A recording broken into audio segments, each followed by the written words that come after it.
देखो next discuss करते हैं ईओक्यू का फॉर्मूला। मीनिंग पूरा क्लियर है क्या होता है।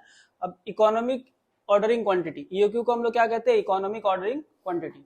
इसका सिंपल सा मीनिंग क्या है कि एक बार में कितना ऑर्डर करे ताकि जो तुम्हारा साल भर का टोटल कॉस्ट है वो क्या हो, कम से कम हो। ठीक है, अब इसको हम लोग निकालते कैसे, देखो सबसे पहले लिखेंगे इकोनॉमिक ऑर्डर क्वांटिटी, ब्रैकेट में क्या लिखेंगे, E O Q. Same to same ऐसे आंसर करना है तुमको, इक्वल्स टू दे करके लिखना है, रूट ओवर, ये रूट है 2AO बाई सी। अब दो का मतलब तो सबको पता है, ए ओ और सी का मीनिंग समझ लो। जहां पर ए का मतलब होता है एनुअल यूसेज, एनुअल यूसेज का मतलब क्या हुआ, एक साल में कितना यूज करते हो।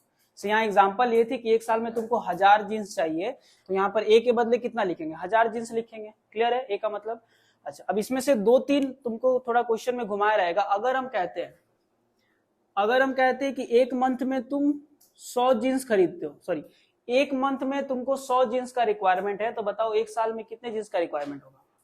किससे गुना करेंगे, 12 से गुना कर देंगे। साल भर में 12 महीना होता है, मतलब कितना, 1200 आ जाएगा। क्लियर है या कोई डाउट है बोलो। या सिंपल समझो, तुम अगर एक दिन में एक रोटी खाते हो तो, सॉरी एक दिन बोल रहे, एक महीने में एक रोटी खाते हो तो साल भर में कितना खाओगे, 12 ही खाओगे ना।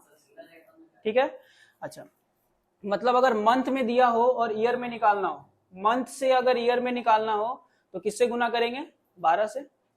अगर दिन में दिया हो तो किससे गुना करेंगे, 365 होता है। ठीक है, अच्छा और अगर क्वार्टर में दिया हो, क्वार्टर का मतलब क्या होता है, क्वार्टर का मतलब क्या होता है, 3 महीना को हम लोग एक क्वार्टर कहते हैं। ठीक है, तो क्वार्टर में दिया हो तो किससे गुना करेंगे, तो साल में निकलेगा 4 से। क्लियर हुआ क्या बोले। मंथ में होने से किससे गुना करेंगे, 12, डेज में होने से कितना, 365 से गुना करेंगे, और क्वार्टर में होने से किससे गुना करेंगे, 4 से। तो क्या निकल जाएगा, साल भर का।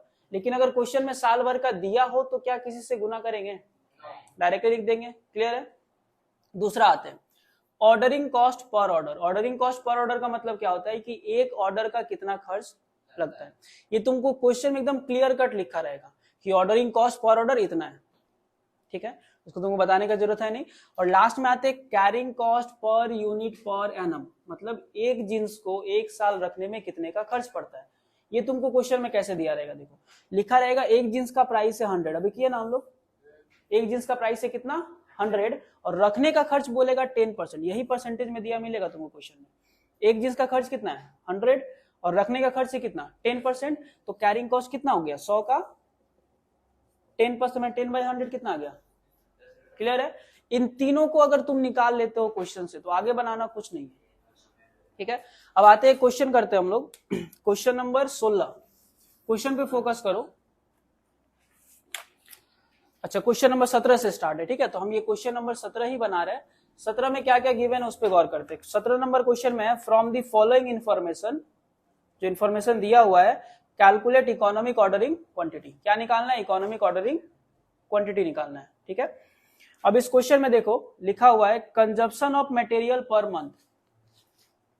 Consumption of material per month का मतलब एक महीना में कितना मटेरियल चाहिए तुमको, 1500। एक महीना में कितना मटेरियल चाहिए तुमको, 1500 चाहिए। मतलब ये हो गया तुम्हारा यूसेज। अब बताओ हमको अगर एक महीना में 1500 चाहिए तो एक साल में कितना चाहिए होगा। किससे गुना करेंगे, 12 से करेंगे तभी तो साल भर में आएगा। महीना में है तो किससे गुना करेंगे, 12 से। तो गुना 12 अगर करेंगे तो ये आएगा 18,000। कितना आएगा, इसमें क्या लिखा हुआ है, केजी है, तो इसके बाद भी क्या बैठा देंगे हम लोग, केजी। कोई डाउट है नहीं। अब क्या ढूंढना है हमको, ओ का मतलब क्या हुआ, ordering cost per order. Question पढ़ो, लिखा हुआ देखो, ऑर्डरिंग कॉस्ट पर ऑर्डर। एक ऑर्डर का कितना खर्च लगता है, ₹48। हाँ 48 रुपया, तो ₹48 होता है। हो गया, क्लियर है। ओके, नेक्स्ट आते हैं। नेक्स्ट हमको क्या चाहिए, सिर्फ carrying cost per unit per annum. देखते क्या लिखा हुआ है। लिखा हुआ है कॉस्ट ऑफ मटेरियल पर केजी। 1 केजी का दाम कितना है, 15। ठीक है, ये तो कैरिंग कॉस्ट थोड़ी ना, ये तो 1 केजी का दाम है।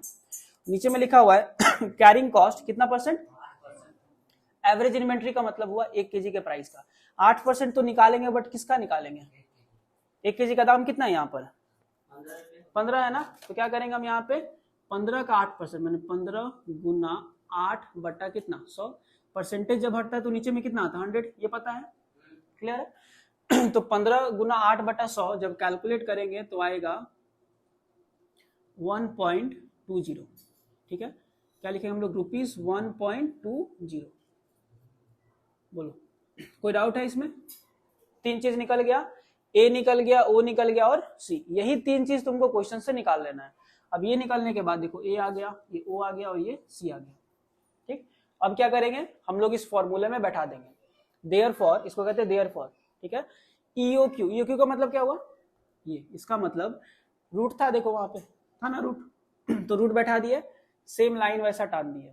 अब देखो यहाँ पर 2 है, यहाँ 2 के बदले कितना आएगा 2 आएगा, क्लियर। गुना, कुछ नहीं है तो गुना का साइन होता है।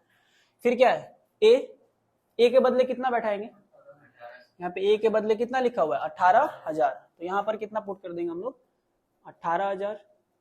फिर गुना का साइन, कुछ नहीं मतलब गुना। ओ का मतलब देखो यहाँ पर कितना है 48, तो यहाँ पर कितना लिख देंगे 48, क्लियर है।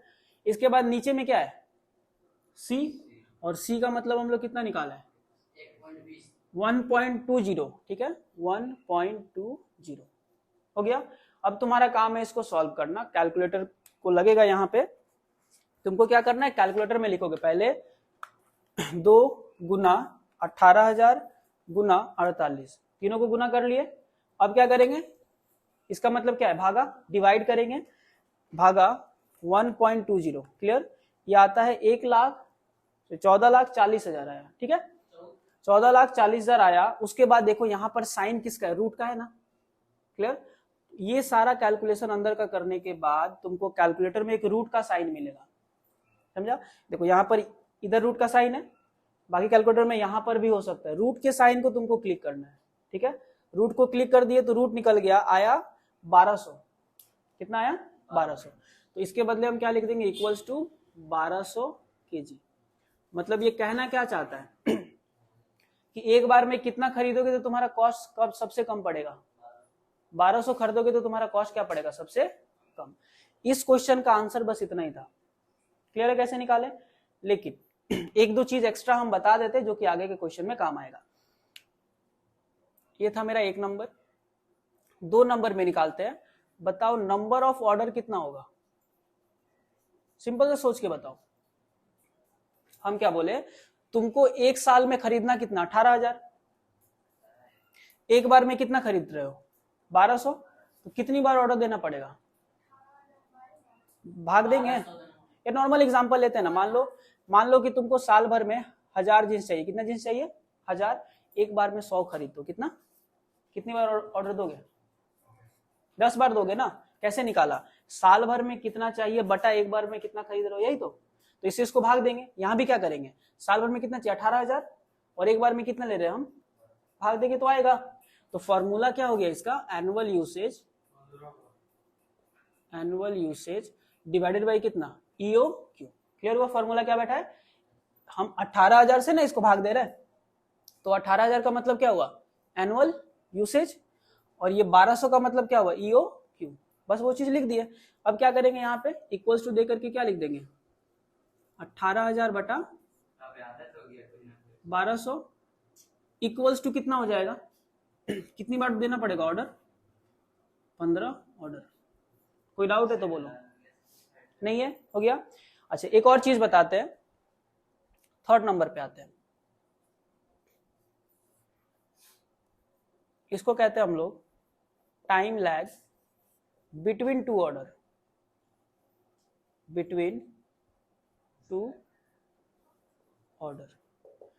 ये करने से पहले एक सिंपल सा हमको बताओ कि अगर हम कहते हैं अगर हम नॉर्मल सा पूछ रहे हैं तुमसे कि तुम साल भर में 12 बार ऑर्डर देते हो, तुम कोई भी सामान खरीदते हो साल भर में 12 बार खरीदते हो, तो ये बताओ एक बार खरीदने के बाद दूसरी बार कब खरीदते हो, एक महीने के बाद ना, मतलब एक ऑर्डर देने के बाद दूसरे ऑर्डर में कितने दिन का गैप रहता है, 1 महीने का रहता है, क्लियर। तो कैसे निकला देखो ध्यान दो, time lag between two order कैसे निकाला तुम, 12/12 किया, मतलब ऊपर में लिखना साल भर में कितना महीना होता है और नीचे में लिखेगा कितनी बार ऑर्डर हमको देना है। तो इसका फॉर्मूला होता है अगर महीना में निकलेगा, अगर मंथ में निकालोगे तो ऊपर में क्या लिखोगे 12। देखो नीचे में हमेशा आएगा क्या नंबर ऑफ ऑर्डर, ठीक है। अगर मंथ में निकालना होगा तो ऊपर में लिखोगे 12, और दिन का गैप निकालना होगा तो ऊपर में कितना होता है, कितना दिन होता है साल भर में 365। समझ में आ गया हम क्या बोले, अभी करके बताएंगे। अगर तुम मंथ में निकालोगे कि एक ऑर्डर के बाद दूसरे ऑर्डर में कितने महीने का गैप है, तो 12 बटा नंबर ऑफ ऑर्डर, और दिन में निकालोगे तो कितना 365 बटा नंबर ऑफ ऑर्डर। अब यहाँ पे हम दिन में ही निकालते हैं तो क्या करेंगे 365 बटा नंबर ऑफ ऑर्डर करते हैं, ठीक है। तो यहाँ पे कितना आ गया बोलो 365 बटा कितना 15, डिवाइड करेंगे तो आएगा 365 बटा 15, 24.33 डेज। क्लियर। एक ऑर्डर देने के कितने दिन बाद दूसरा ऑर्डर देंगे 24 दिन 33 मतलब 24.5 समथिंग वगैरह। क्लियर है, ओके। अब लास्ट एक चीज, इस मटेरियल को अगर साल भर रखते स्टोर में तो कितना खर्च पड़ेगा। अभी सारा वही कर रहे थे हम लोग, याद है। इन्वेंट्री कॉस्ट, इन्वेंट्री कॉस्ट एकदम सिंपल सा बताओ, बाकी सब एकदम तुमको भूल जाना है। हमको साल भर में कितना चाहिए 18,000 केजी, हाँ या ना। हम अगर इस 18,000 केजी को एक साल अपने दुकान में रखेंगे तो क्या क्या खर्च पड़ेगा। पहला किसका खर्च लगेगा, मटेरियल का लगेगा, वहां था ना जींस का प्राइस, फिर ऑर्डरिंग का और कैरिंग का, वही चीज है सेम। तो सबसे पहले किसका खर्च लगेगा, यहाँ पे मटेरियल लिखा है तो हम मटेरियल लिखेंगे। मटेरियल कॉस्ट कितना लगेगा बताओ तो। हमको खरीदना है साल भर में कितना केजी 18,000 केजी हमको खरीदना है, और 1 केजी का दाम कितना है, देखो क्वेश्चन में दिया हुआ है 15 करके, है ना 15 करके है। तो 18,000 से 15 को गुना करेंगे तो निकल जाएगा साल भर में कितना चाहिए, कितना मटेरियल का कॉस्ट लगेगा। देखो मटेरियल के पीछे लगेगा 2 लाख कितना 70,000। क्लियर हुआ क्या बोले। अच्छा इसके बाद देखो और क्या खर्च लगेगा इसमें, ऑर्डरिंग कॉस्ट, ऑर्डर का लगेगा ना। क्लियर। अब यहाँ पे देखो ऑर्डरिंग कॉस्ट हम निकाल के रखे, देखो नंबर ऑफ ऑर्डर कितनी बार है निकाले है ना हम पहले। अब बताओ हमको देना ऑर्डर है 15 बार, और एक ऑर्डर का खर्च कितना है, एक ऊपर ही लिखे होंगे, एक ऑर्डर का कितना, तो कितना लगेगा 15 गुना 48। क्लियर है, तो आएगा 15 गुना 48, यानी कि ऑर्डरिंग का कॉस्ट कितना लगा 700। क्लियर है, कोई डाउट। अब कौन सा खर्च बचा, रखने का, यही तो है, कैरिंग कॉस्ट लगेगा ना। तो अब क्या लिखेंगे हम लोग यहाँ पे, कैरिंग कॉस्ट, ठीक है। अब बताओ रखने का खर्च कितना लगेगा, एक बार में कितना खरीद रहे हैं तो कितना रखेंगे 1200 की 600, 600 रखेंगे ना। तो हम लोग यहाँ पे क्या लिखेंगे 1200 बाई कितना 2 करेंगे। क्लियर है, आधा कर दिए। आधा करने के बाद एक पीस को रखने का खर्च कितना है देखो, तो किससे गुना कर देंगे, ठीक है। अब गुना कर देते हैं, देखो ये भी आ गया 720, जो बताए थे तुम लोग को कि हमेशा ये दोनों क्या हो जाता है इक्वल।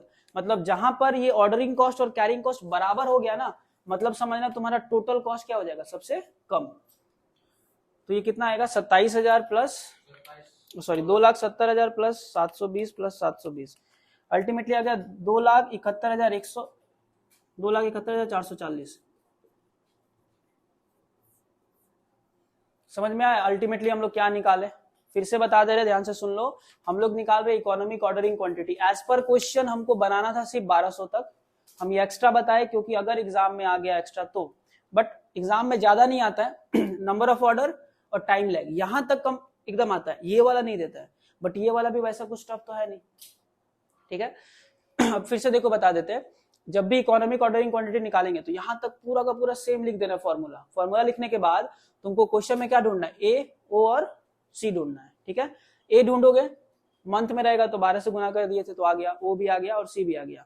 ये आने के बाद क्या करेंगे, जस्ट यू क्यू लिख करके ऊपर का जो फॉर्मूला है उस फॉर्मूला में सबको बैठा दिए, फिर कैलकुलेट करके आंसर आ जाएगा, ठीक है। अब ये सब चीज भी सेम ऐसे करना है। इसके बाद